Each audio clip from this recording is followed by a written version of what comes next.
contestant on the Italian television quiz show Lascio Rodopia.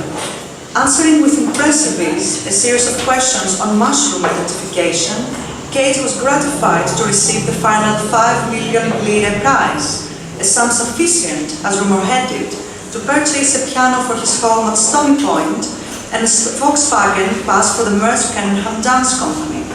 At any rate, Kate said jokingly to the show host, the amount was considerably higher than the Guggenheim Talent Prize.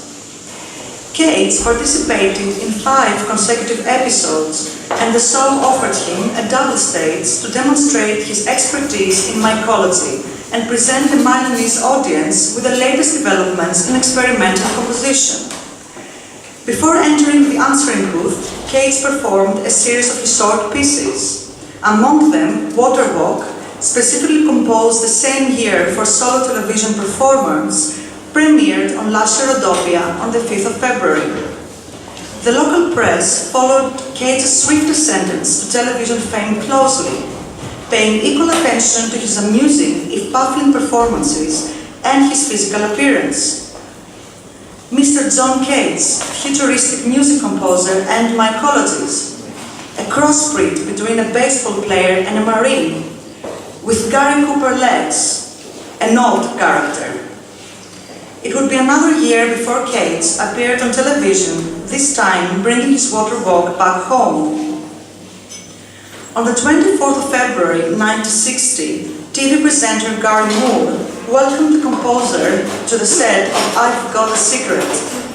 In the course of the popular game show, famous and obscure contestants, from the last surviving eyewitness of Abraham Lincoln's assassination to television pioneer Philo Farnsworth, had shared stage to reveal their secret to the invited panelists. Cage's, in this instance, was the fact that he was going to perform one of his musical compositions. Cage whispered to Moore the instruments of Water Walk, among them a bathtub, an electric mixer, 5 radios, a vase with fresh roses, a pressure cooker, a tape machine, a toy rubber duck, and a grand piano, with the lid removed. If this incongruous list of objects hidden behind the thick curtains of the set would resonate for the audience with their strangely familiar domestic quality, so did the conversation between the two interlocutors. Indeed, both appear to abide by the proprieties of a social bourgeois gathering. Moore acts as a host, introducing this odd guest to the company of the television viewers in their living room. Changing the rules of the game, he reveals Kate's secret before the performance commences. He feels compelled to inform the audience that what's about to follow is not some sort of a stunt, and warns Kate that these are nice people, but some of them are going to laugh. Polite yet slightly condescendingly, he greets Kate with a kind of smile the progressive, avant-garde artist would expect to receive in a soiree. Kate, for his part, gracefully accepts his role as an incomprehensible, controversial composer/jester who animates an otherwise uneventful, boring evening. Once the curtains are lifted, we're in the presence of a condensed living space. In fact, the configuration of objects, instruments, and material props carefully resembles the pictographic notation and floor plan of the composition as it appeared in Peter's edition the following year. Kate effortlessly moves between the living room, the bathroom, and the kitchen, and the performance commences.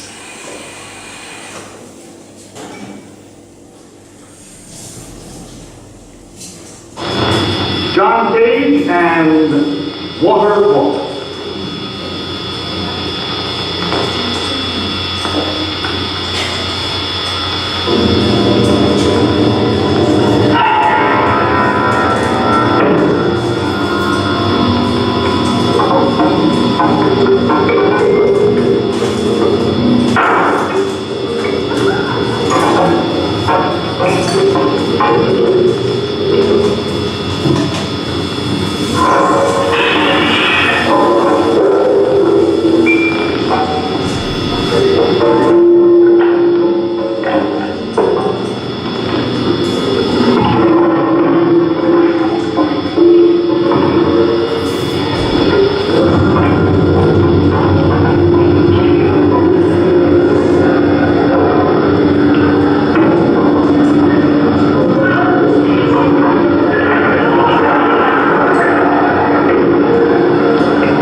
Yeah. Kate, Kate attends then to the steaming water in the cooker, pours water in the bathtub, prepares his Campari, squeezes a rubber duck, in short performs a series of house-related activities, albeit giving them an unfamiliar twist. In this presentation, I would like to take Cage's entry into the televisual imagination of the American audience as a point of departure in order to rethink some of the implications of his practice. In this instance, what we might call the domestication of sound production in the art of the 60s. Water Walk, an overtly under-examined composition, should be considered as part of a trajectory leading from the concert hall to the kitchen, from the conventional side of cultural consumption to the supposedly familiar and comforting realm of the home. However, my intention is not to claim that the notion of domesticity as such runs throughout Cage's work, if only in the most rudimentary sense. For if, as Cage famously pronounced, all sound is music, then the otherwise unnoticed sounds of household activities are also endowed with musicality. Cage's 1940 living room music for 4 percussionists was one of the first compositions to fully incorporate household objects. The first and last movements of the piece were to be played on any household object or architectural elements that may be used as instruments: magazines, newspapers, a cardboard, table or other wooden furniture, largest books, the floor, wall, door, or wooden frames of windows. Cage's inventiveness in this case and the exploration of the domestic interior have been attributed to his year of poverty. The domestic returns in his 1972 autobiographical account of how the piano came to be prepared, admittedly one of his most important contributions. He writes, "Having decided to change the sound of the piano in order to make a music suitable for Sibilla Ford, I went to the kitchen, got a pie plate, brought it back into the living room, and placed it on the piano strings. I played a few keys. The piano sounds had been changed, but the pie plate bounced around due to the vibrations, and after a while, some of the sounds that had been changed no longer were. I tried something smaller, nails between the strings. They slipped down between and lengthwise along the strings. It dawned on me that screw or bolts would stay in positions. They did." Quite appropriately, one might argue, these intersections between artistic creation and domesticity appear to be restrained within and bound to the anecdotal. Such an anecdote is narrated by Cage himself in Peter Greenaway's 1983 documentary dedicated to the composer. Recounting his years at the Darmstadt School of Experimental Music, he recalls the impression he gave to the German musicologist Wolfgang Steinecke. Steinecke told me later he did not know about the fact I had a musical thinking at Darmstadt, but he was certain I would improve the cuisine. Greenaway turned Steinecke's subtly demeaning remark, "Composing is, after all, a far more noble, intellectually superior activity to cooking," on its head. The director abruptly cuts Cage's narration of the story, interpolating a short segment with the title 27 Sounds Manufactured in the Kitchen.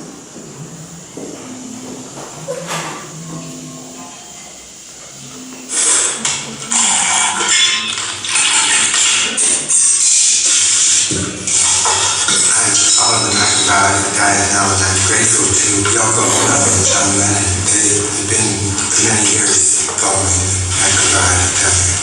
What it is the refusal of animal fats used instead of vegetable oil. My wrists used to be this thick.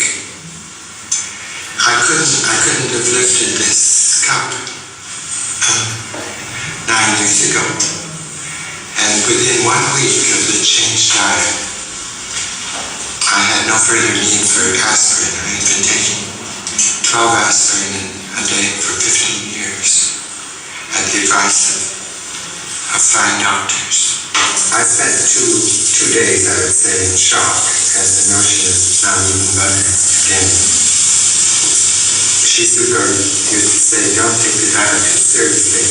I said, "What do you mean when you say don't take the diet too seriously?" And she said, "Well, when you're with friends, you could have a potato."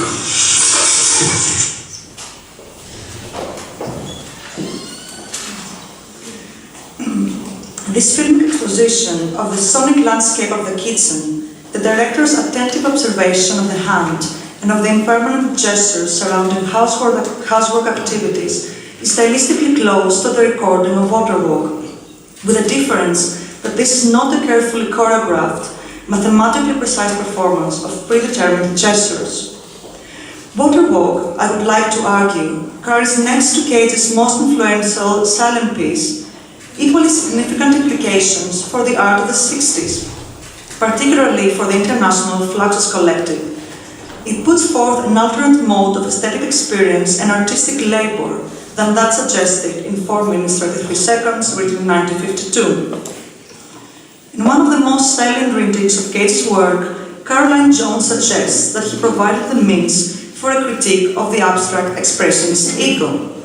A critique she locates within a specific homosexual aesthetic. Cage's works, he argues, open the way to disembodied practices that challenge the grandiose gestures of the abstract expressionist artist and his body hovering over the canvas. This subtle critique was already evident in his 433. In the silent piece of 1952, she writes, and I quote, "The body was visible, but inert, the beginning of a bodiless performance." Jones locates the shift in the mid-50s, attributing it to Cage's engagement with the technology of the magnetic tape and the work of Jones and Rauschenberg.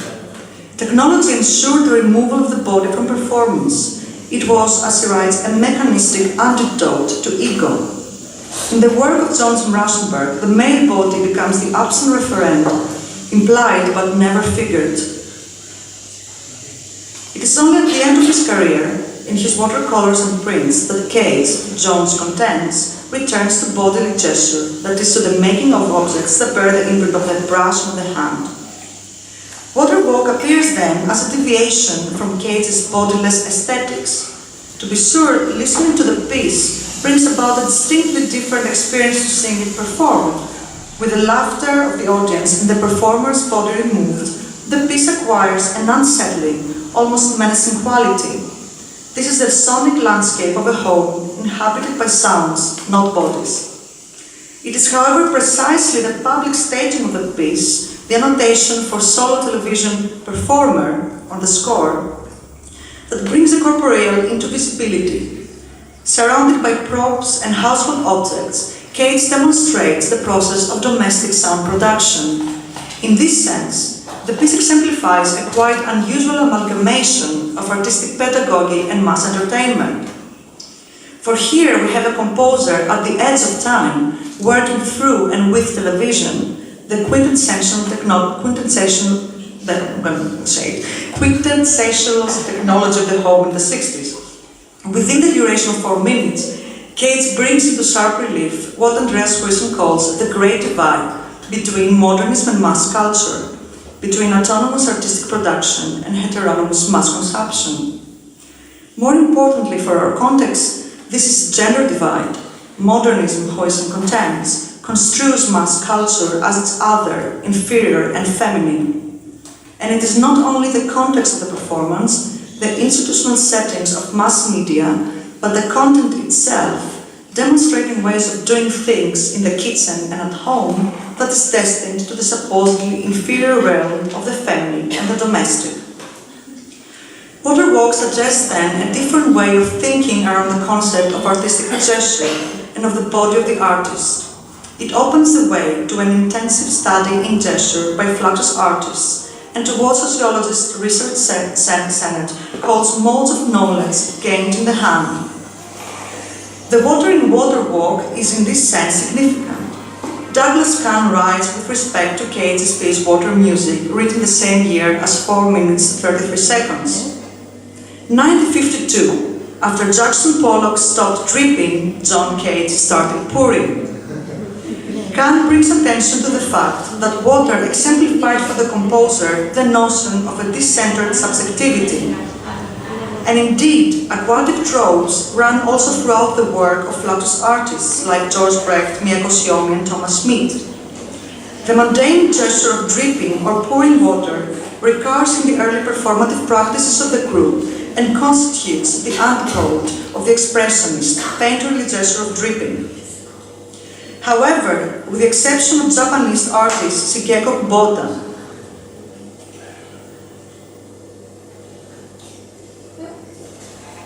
the overtly sexual and gendered connotations of the Pollokian gesture are rarely exposed.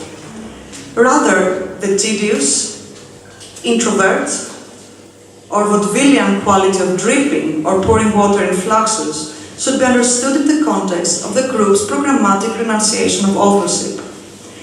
To be sure, even the simple recurring gesture would be appropriated and its symbolic overtones amplified, reinstating the artist in his unshakable position. What does it mean then to work through the gestures of the body while subverting the protocols of artistic authorship? I would like to suggest that Fluxus artists turn to the category of skill, including domestic skills, so to revise and loosen the tenacious bond between bodily gesture and artistic subjectivity. In the early 60s, Fluxus artists were compelled, first and foremost, to negotiate the fate and place of the hand in artistic and non-artistic production. Their works can often be read as reflections or concealed comments on skill and craft. Robert Filliou's hand show exemplifies the ways in which Fluxus artists understood the hand as a material index of social division. It has occurred to me, wrote Filliou on the poster announcing his exhibition, that the key to art may well consist in learning the significance or meaning of each part, line, marking, and shape of the artist's hands. The exhibition showcased photographs of the hands of 5 artists, all male of them, in the display window of Tiffany's in New York. Filliou's was a tactical move that aimed at demystifying the artist's subjectivity, supposedly inscribed on his or her hand, while exposing the rarefied conditions of artistic labor. The group's elevation of incompetence in a critical aesthetic principle should also be read along these lines. Fluxus artists seem to make a virtue out of Dieter Roth's most unflattering assessment of the group, who, as he claimed, made a verbal virtue out of their lack of talent so that nobody could say they had no talent. Their propensity for the inept was not only verbally affirmed, but also visually and playfully exposed and documented. However, far from revealing a collective lack of natural aptitude, Fluxus brings into sharp focus the idea of the deliberately de-skilled artist, devoted to the democratization or even collectivization of cultural production. In this trajectory, Duchamp, regarded by many Fluxus artists along with Keats as a father figure, is important. As John Roberts has convincingly demonstrated, Duchamp's tactical appropriation of the industrially produced object in the ready-made should be understood as essentially, and I quote him, a discourse on the diffusion of authorship through the social division of labor.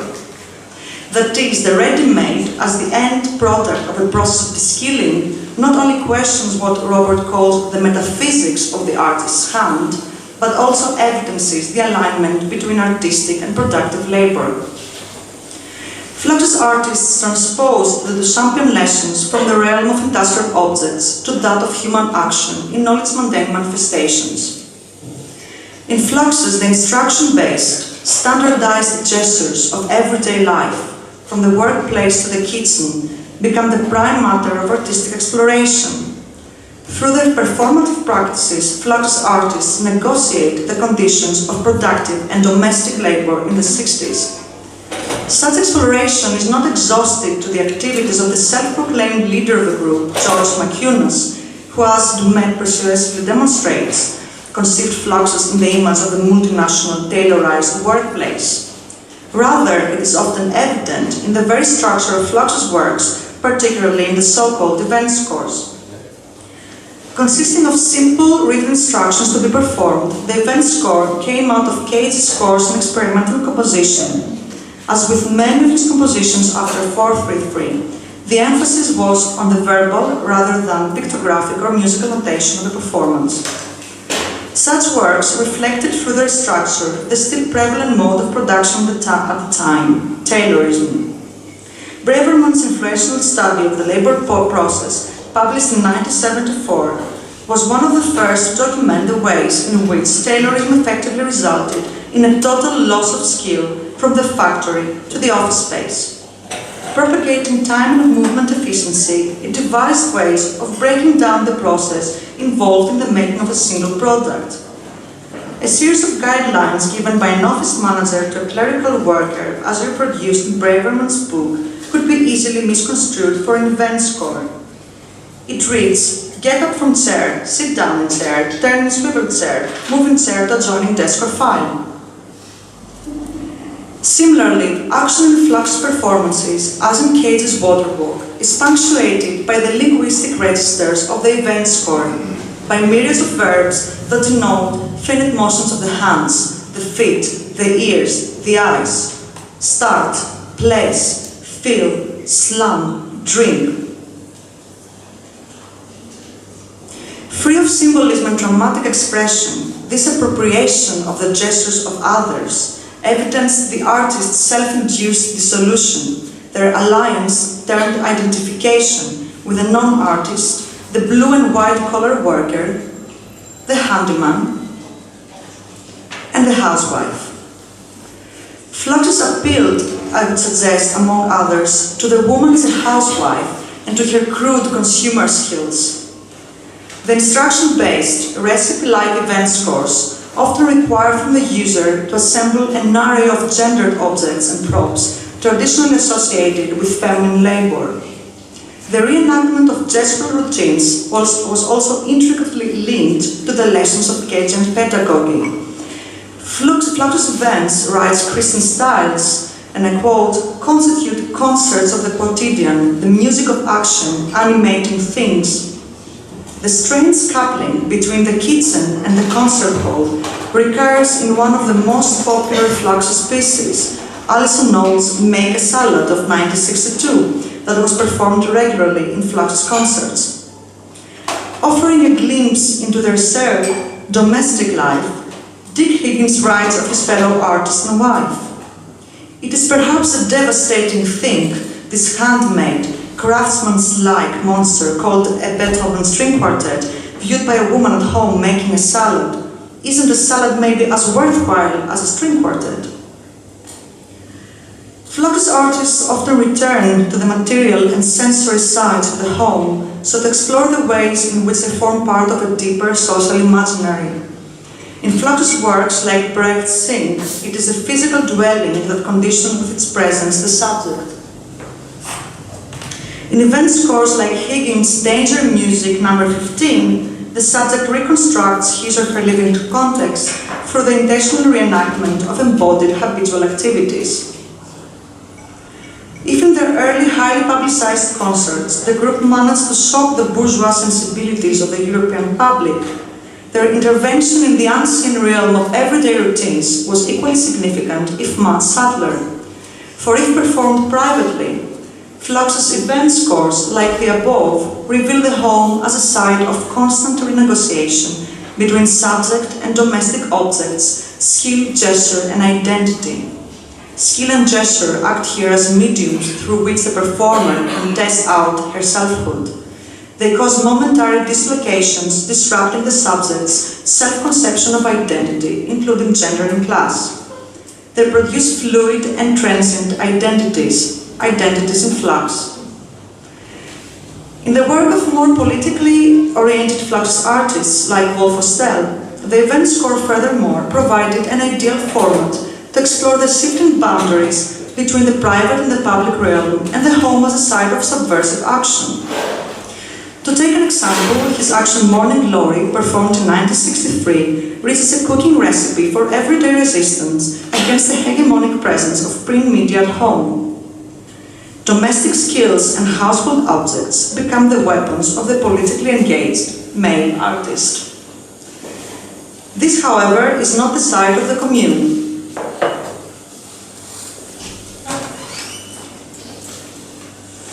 Rather, the score draws upon traditional notions of home as linked to the nuclear family, the commercialized household, and its mundane activities.